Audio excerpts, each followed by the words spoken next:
ఆవిడ track record చూసి మేము ఆవిడని నిర్బంధించాల్సి వచ్చింది అని చెప్పి, నా ట్రాక్ రికార్డ్ ఏం చూసారని నేను అడుగుతున్నాను. ఈ రోజు మీ పార్టీలో 10 ఏళ్ళు నేను పనిచేశాను, ఏం విధ్వంసాలు నేను సృష్టించాను, నా చేత మీరు ఎన్ని విధ్వంసాలు చేయించారో చెప్పాలని కూడా ఈరోజు నేను డిమాండ్ చేస్తున్నాను.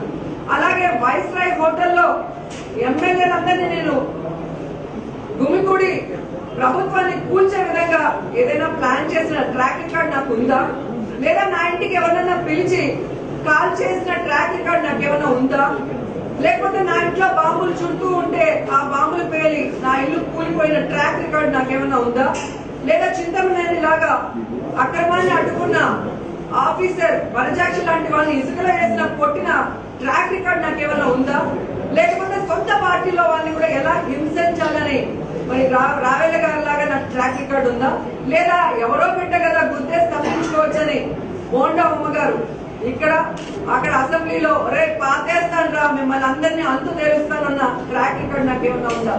ఏ ట్రాక్ రికార్డ్ చూసి మీరు డీజీపీ గారికి నన్ను నిర్బంధించమని చెప్పారో నాకు చెప్పాలని కూడా ఈ సందర్భంగా డిమాండ్ చేస్తున్నాను.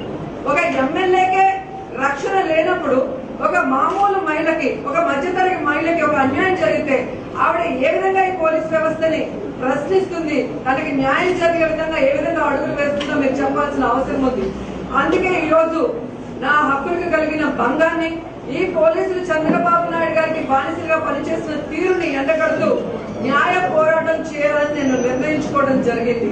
అందుకే ఈ రోజు మరి రాష్ట్రంలో ఉన్న మహిళలందరూ కూడా భయపడకుండా మీకు జరిగిన అన్యాయానికి మీరు తిరగబడి ప్రశ్నించాలని మీ అందరి కోసం నేను ఈ రోజు న్యాయ పోరాటానికి ముందుకొచ్చాను.